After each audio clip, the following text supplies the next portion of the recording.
Þetta tafla sem ég hef notað töluvert mikið í minni kennslu og hún með yfirlit yfir hljóðbreytingar í sterkum óreglulegum sögnum í nútíð eintölu.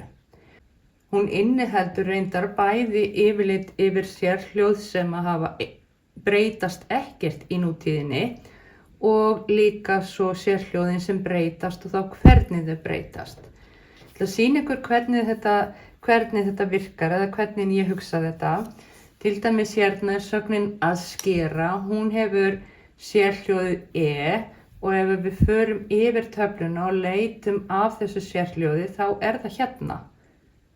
Þetta eini staðurinn þar sem Þannig að þessi sögn, hún breytist ekki neitt. Það sama sérhljóð í nafnhætti og nútíð. Ég sker fisk, til dæmis. Hérna sögnin að bíða. Hún bíður eftir strætó á morgnana og þið hafið sjálfsagt tekið eftir því á töflunni á nokkrum stöðum svona gráir reitir.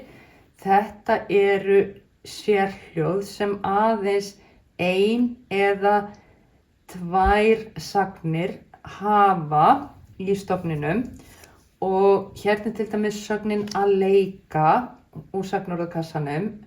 Þær eru tvær sem hafa þetta sérhljóð í stofninum en það eingöngu leika sem í sagnorðakassanum.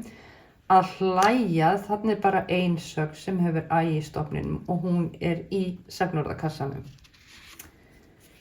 Næstu dálkar sýna sérhljóð sem hljóðbreytast.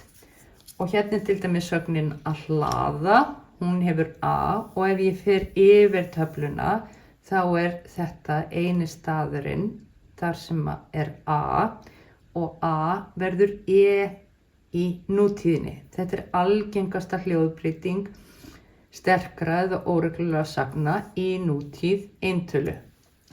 Ég hleð símann á nóttunni, sem dæmi. Þær eru ekki margar sagnirnar sem hafa o í stofninum. Þær eru 3 og þær eru allar í sagnorðakassanum. Hérna til dæmis að koma. Ég kem alltaf í skólan klukkan 8 eða ég kem heim á eftir. Af því við notum nútíðina framtíðina. Hérna ætla ég svo að leggja niður 2, bæði hérna, hér sögn sem hefur ö í stofninum. Mér minnir að það séu 5 sem hafa þetta sérhljóð í stofni. Ég slekk ljósin áður en ég fer að sofa og skjálfa. Þetta bara ein sögn, þetta semst alveg sérstakt. Það að læra þessa semst sérstaklega, það engin önnur sögn sem svona. Þá komum við í þá hljóðbreytingu sem kannski, eða allavega samkvæmt minni reynslu, svo sem reynist nemendum erfiðust. Kannski ekki í sambandi við sögnina búa, ég bý. Og þær eru ekki margar, ég held að það séu 2 í sagnorðakassanum sem hafa þessa hljóðbreytingu. En þær eru ekki margar í íslensku sem hafa þessa hljóðbreytingu. Nú að fljúga og bjóða, þetta eru kannski algengustu sagnirnar sem hafa þessi hljóð sem breytast í.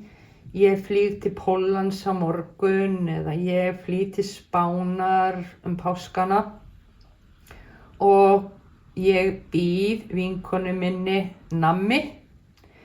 Þessar hljóðbreytingar það sem samkvæmt minni reynslu hefur reynst nemendum erfiðastar. Kannski vegna þess að hérna eru 2 bókstafir sem verða bara af einum.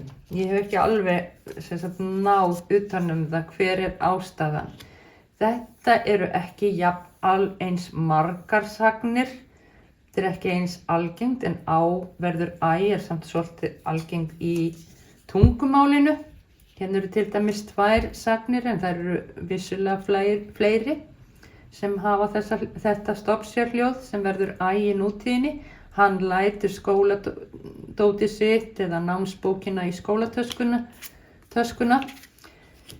Þær eru ekki margar sem hafa ó, ein þeirra í sagnorðakassanum og þetta eina sögnin sem hefur, þar sem o verður æ, en þessi sögn náttúrulega mjög mikilvæg og algeng.